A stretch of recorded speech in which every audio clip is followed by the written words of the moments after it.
Welcome to the EntrePastors podcast on YouTube. This is a show that helps pastors think, act, and thrive as prosperous entrepreneurs.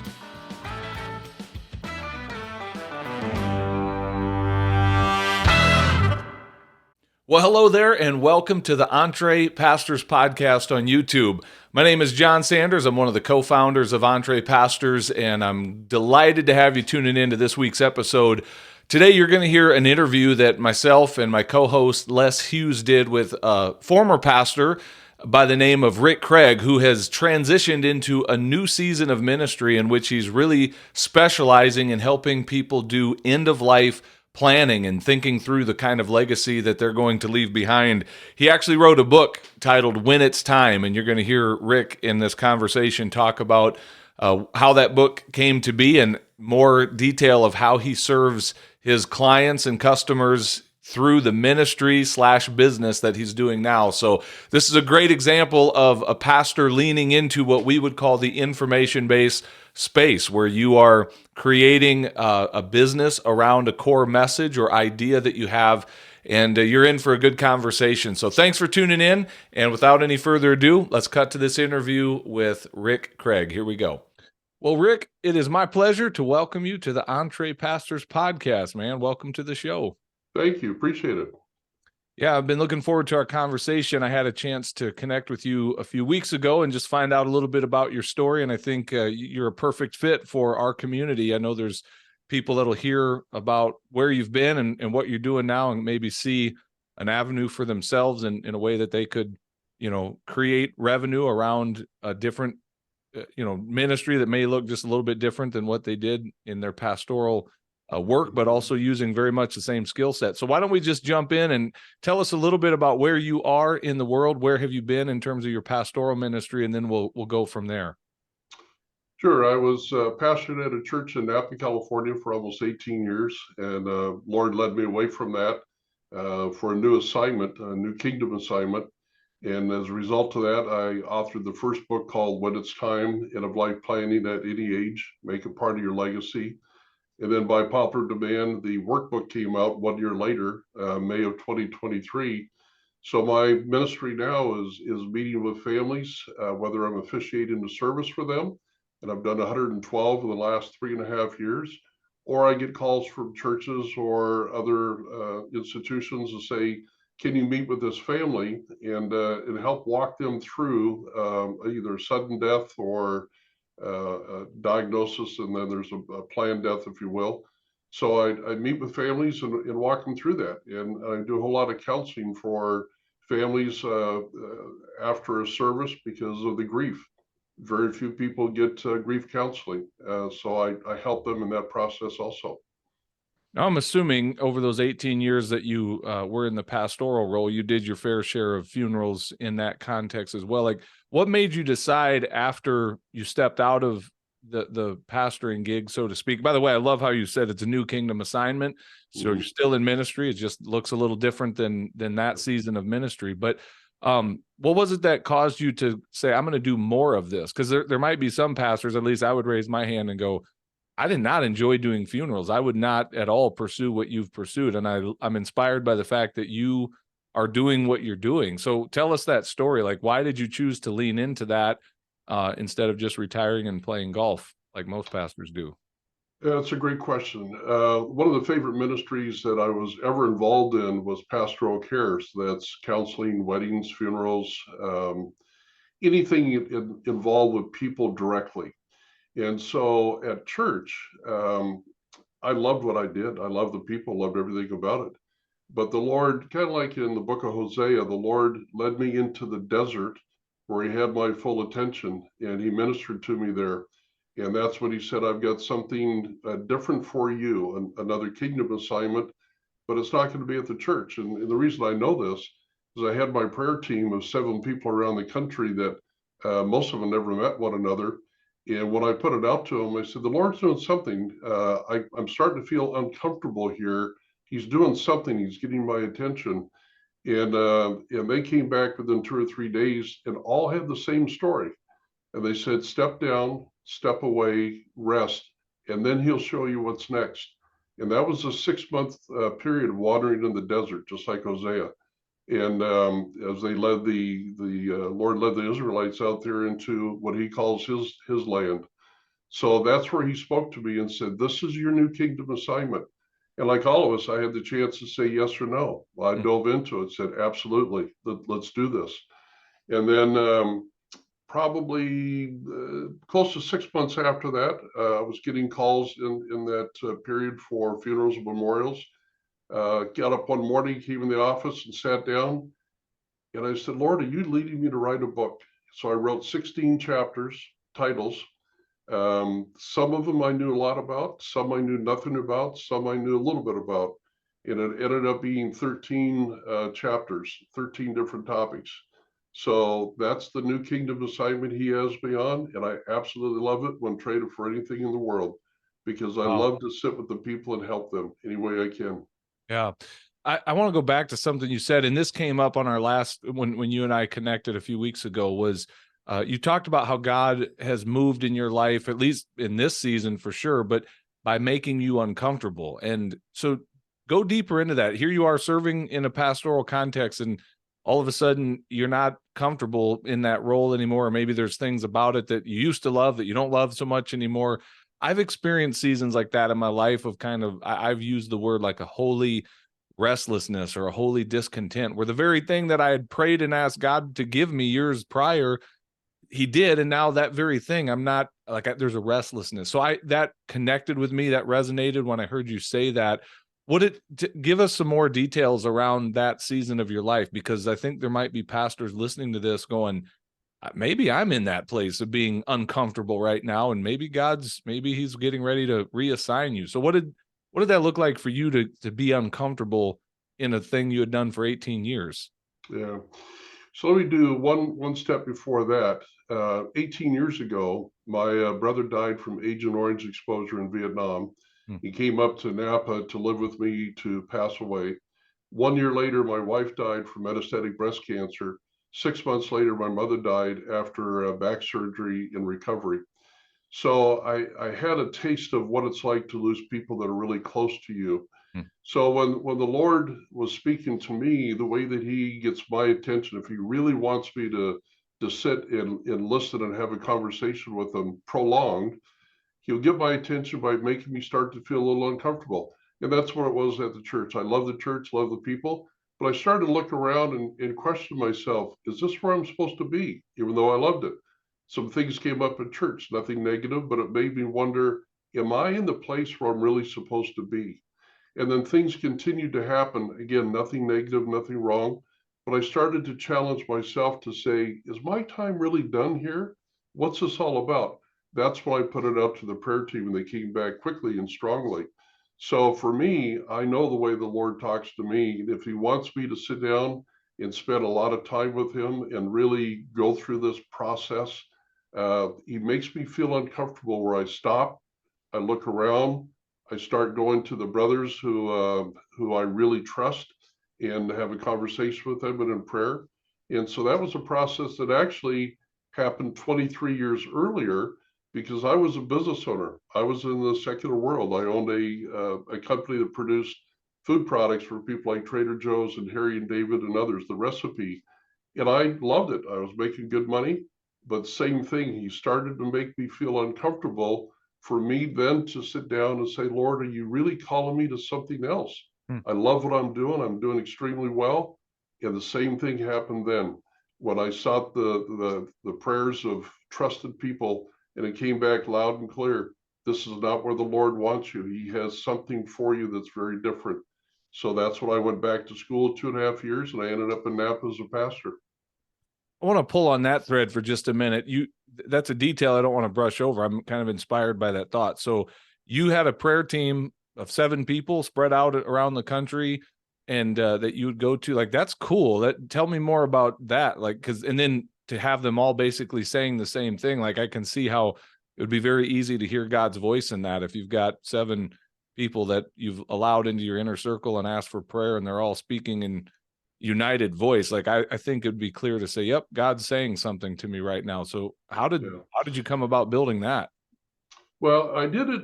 There's 12 now. There was 7 then. I did it specifically to people that have never met with one another and never talked to one another for one reason only. If you get people talking with one another about their prayer request, when does opinion separate from prayer? When does God's voice trump what your thought is and your opinion? So I went to people that don't know what, there was one couple, married couple there, but I went to people that don't know one another around the country, Colorado, Florida, Southern California, Northern California, and now it's even more diverse. For that reason, I don't want them talking with one another. In fact, when I send out a prayer request, which is at least once every 3 weeks, is I'll blind copy everybody. And so they're not seeing even who's on the list. My prayer team doesn't even know who's on that list of prayer Wow, partners. that's And I cool. do that specifically to cut down all conversation and make sure that what I'm hearing is what they feel they're hearing from the Lord, not from one another. Wow, there's some wisdom in that. I've never heard of anybody doing that like that in that way. So that gives me something to chew on. But okay, cool. So then through that, you kind of hear God has given me a new assignment, and it's really leaning into this end of life focus. You wrote a book, which we could talk about that because at EntrePastors, we actually encourage that. We even have an imprint less. So you can talk more about EntrePastors Press, but we've helped pastors get published through our imprint of Morgan James Publishing, and think that's a great avenue to go. Well, so I heard you say in the book writing process, you kind of had some content that I know exactly what I'm going to say there, and then other stuff that you needed to do some research on. But what was talk about that process of writing a book, and give us kind of the overview. What's the big idea of your book? Well, the good timing on my part, but a horrible timing for the country, is it all started when COVID started. It was in November, December of 2019. I was getting calls to officiate funerals, and then we have January of 2020, and everything started shutting down. I had the chapter titles, so that gave me 6 months, 5 or 6 days a week for 8 to 10 hours a day, calling people, interviewing them, reading, writing, reviewing, talk with people, sending things up to their prayer team. So that was also too, is my very first year when I stepped down from the church. I had zero income because I was not of age for Social Security or anything else, and my wife was working, so we did a big cutback on expenses in order to survive. Hmm. But that first 6 month period, I wrote probably 75, 80% of the book. And then what helped me also is when California opened up to start doing services again, I was the only pastor in Napa County doing services, period. I'd do as many as 3 a day, 7 a week. Hmm. And so it gave me even more exposure to meet with people. But it was that process of having 6 months of nothing on the schedule but writing and interviewing people on the phone, people that I knew and people that I was trying to meet and build a relationship with. So what I found for me writing, I'm not one of these people that can sit down and write for a couple hours tonight, then come back 4 days later and spend a couple hours on it. I needed that focus time, and the Lord gave me that focus time, right? I mean, it was the kingdom assignment also involved COVID and the shutdown, so I had plenty of time to do that. Now the workbook was a little bit different because I was taking notes all along on what people were asking me for. So when I sat down to write that, it was probably a total of maybe 5 or 6 months to write the workbook. That was a little bit quicker process, but it was good. I learned a tremendous amount just from talking with people in order to put the book together. Man, that's a cool thing. So what's from a business standpoint, what's the business model, if you will, if I can just, talk in business terms. So you have revenue that comes from doing funeral services, you have revenue from book sales. What are some of your other income streams that you've built around this business?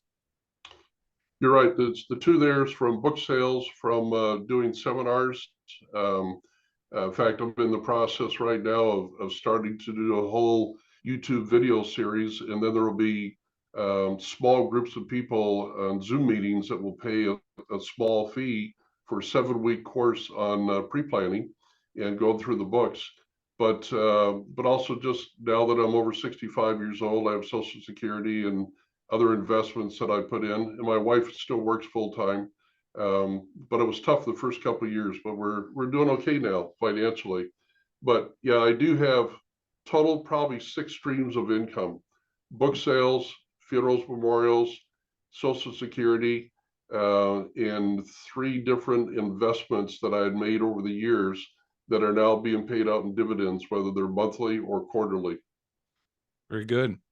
So did you find, as you're coming alongside of people in that end of life process, whether it was sudden and unexpected or more, anticipated, did you encounter a lot of people that had failed to plan properly for that? I mean, was that basically where the idea of creating a resource around end of life planning, like what was the impetus for that? Where did you see the need, or what was it that caused you to say we need to create a resource for people around this event that we Yeah. all are going to experience? 2 different answers to that. First of all the credit goes to the Lord, because I had no intent on writing a book and no intent on writing a book about this content. So Lord is the one who directed me to that. But as far as my experience now, after doing over 200 services the last 22 years, 95% of the people out there have no plan or extremely little plan completed. So when you look at the last 112, 5% of them have done something. We're talking about 7 or 8 people only. So that's a whole lot of people that have no planning. And I used to think it was people don't like to talk about death. I was convinced that that was it. And I'm convinced now that that is not it. What it is, because people have such little knowledge about what's going to happen, how to pre-plan, and then what's going to happen after the death. For survivors, they don't even enter into the subject matter at all. So when you think about 95% of the people that I've met with have no planning. A chaplain right now that I'm meeting with, who's passed away, met with his family yesterday. He's officiated almost 400 services in the last probably 5 years. And I asked him the same thing. He said 95% of his people, family he meets with, have no planning done, none. Hmm. And when they think they have planning done, they'll say, "Oh, I've got a trust." And so I'll say, "When was the last time you revised it?" "Well, never." "When was it written?" "About 20 years ago." "Do you know where it is?" "I have no idea." "Do you know who the attorney is?" "I have no idea if he's still in practice or if he's retired." So in essence, they don't have a trust. Hmm. So you're getting into the weeds with people. I mean, very practical things. Like, maybe let's do this. If you were to meet me on the street and I were to just say, "Hey, what are some major end of life planning things I need to be thinking about?" What are some of the big ones? If we only had just a few quick minutes for you to share it as we're crossing the street. Yeah, it all depends on your age. Let's say that you are in your 20s or 30s and you have kids that are under 18 years old. And I'll say, "Do you have a will or trust?" 95% of the time at that age, they say no.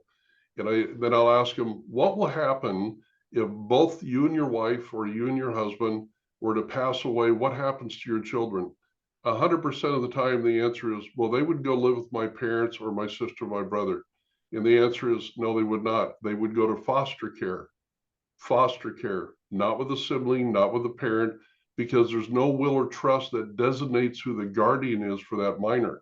Hmm. So if you were that age bracket, that's the first question I would ask you. And I can tell you a couple of stories about funerals that have officiated for under that scenario where the kids are still in foster care Wow. 2 years later after parents died, Wow. still in foster care.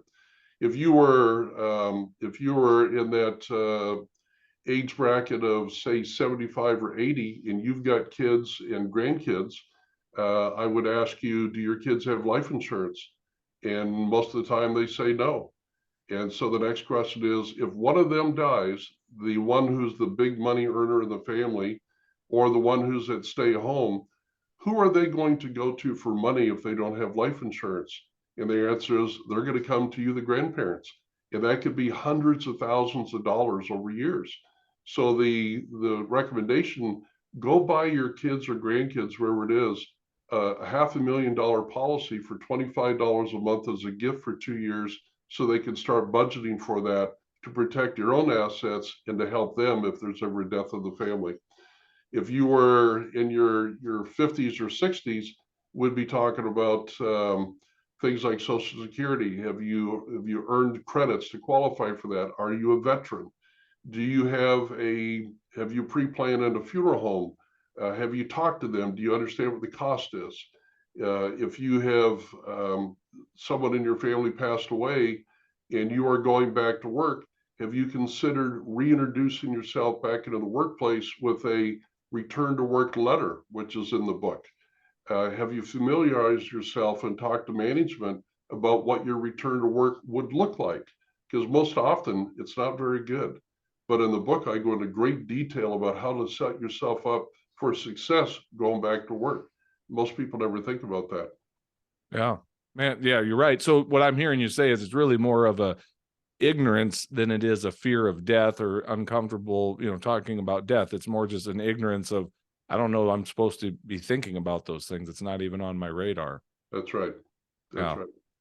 Well, this is kind of an obvious question. I could probably answer it, but I'm going to ask it anyway, is talk about I love asking pastors this in our business builders community. It's one of the questions we ask them on a monthly basis. How has God used your business as a platform for ministry, for the gospel in the past month? Just speak to that for a little bit. Again, it's kind of obvious that the opportunities that you have coming alongside of grieving families at a time of loss and death.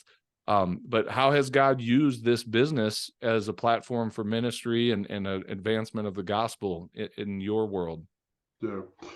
Well, a couple of ways to look at that. If I use my business background, because we know in school, when you go for ministry, they don't teach you much about business at all, nothing. And because I have a business background, I approach things a little bit differently than most people in vocational ministry. So I use those skills, number one, both in the book and how I present the book and the material in it. As far as if I'm doing seminars, it's done with a lot of passion, but it's also done with a lot of structure. There's a lot of freedom to it, but there's a lot of structure to it so that people can understand the systematic approach into pre-planning. And that's why I wrote the book. Is the first part of it is about pre-planning. The middle part of it is about pre-planning and survivor, and the last part of the book is about survivor recovery. So there's that chronological approach going through that. And so I take that approach to almost everything I do. If people need to have a visual, then I create one for them if it's verbal. If they need something in writing, the book is full of templates to use and guidance how to do that. As far as my ministry today, I'm talking with people that are in the secular world, probably 95% of the time, whether that is hospitals, hospice organizations, funeral homes, first responders. These are all people that live in the secular world, so that is their view of everything. Even though they may be spiritual, they're looking through the secular eyes, if you will. I know how to talk to them. That helps me. Yeah. And in many cases, these are people probably not walking through the doors of a local church this Sunday. Some maybe, but statistically in our culture, many more not. And here you are positioned to speak into their life and to bring Jesus to these conversations as he gives opportunity. Probably 75 round that number of the last 112 services have been with people that have no relationship with Christ at all. Some have never been to church, some have as kids. So it gives me an opportunity to share my faith, not sitting there and say, let me tell you about Jesus, but in my family interview, the family questionnaire that I send out to them has parts in there that talk about your loved one's spiritual journey. Where were they? And we talk about that. How is that going to be represented in the service? And I always give them a perspective. If a number one on a scale of 1 to 10 is I open and close in prayer in the name of Jesus, and I tell them I won't do anything less than a 1, and a number 10 is a Billy Graham come to Jesus tent meeting, and I explain everything in between, that opens up the door where they'll say, well, tell me a little bit more about number 4. Why, if you're going to talk about scripture, tell me more how that relates to my loved one. And that Great opens idea. the door. That's really great. Yeah, I love the framework for that and how that just non-threatening kind of lets them define their comfort level, but opens it wide open for questions. That's really brilliant. Sure Yep, is. I can set the table and put something on there, food that smells really good, and then they start eating, and that opens up the door for conversation. Man, that's good. That's worth the price of admission right there. I'm going to use that at some point. I promise. I was thinking the same thing, John. It's Well, really you know, good. my wife works in the hospital setting, and they're not allowed to talk about faith. She's not at a faith-based hospital. But if somebody does ask, then she will answer, and that's okay policy-wise. Mhm. So she has a little cross that she wears on her neck, and she'll use phraseology such as a person coming in, and she works in a department that you don't want to ever be referred to for diagnosis, and I won't go into why. But people come in and they're mostly distraught because they're going in to see her, and she'll use some phraseology that is very simple but very leading, and people will make a comment, something like, "You sound like maybe you're a churchgoer or what a Christian or something. Are you?" Well, the door just opened, and she'll say, "Yes, I am." And then she ends up praying with a number of her patients, but they're the ones that bring it up. She Yeah. sets the table, puts a very nice food on there with a nice aroma, and then they want to eat. It's just shrewdness, man, about how you serve up the bread of life. You know, Jesus said he's the bread of life, and you can set the table. I love that metaphor. And the bread of life is attractive if we know how to set the table well. And that's good, man. That's so good. Yeah. It's like we know about scripture. Scripture never changes, but the presentation can. Yeah. Yeah. So many in our audience, I'm going to ask you to just, as we kind of get ready to wrap up this interview here, many in our audience are pastors that are, doing full-time ministry of some sort in the vocational professional context, but maybe desire to do better financially and get, some more revenue.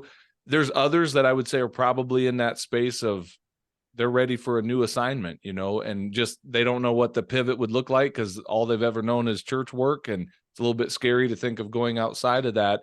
I recognize in your story you kind of ended one season and moved into what you're doing now and didn't do them simultaneously necessarily. But I'm just going to ask you to speak a word of encouragement. You can take it any direction you want to go, but what would you say to that pastor that's listening to this that is thinking about, man, I need to do something else, or I want to do something else.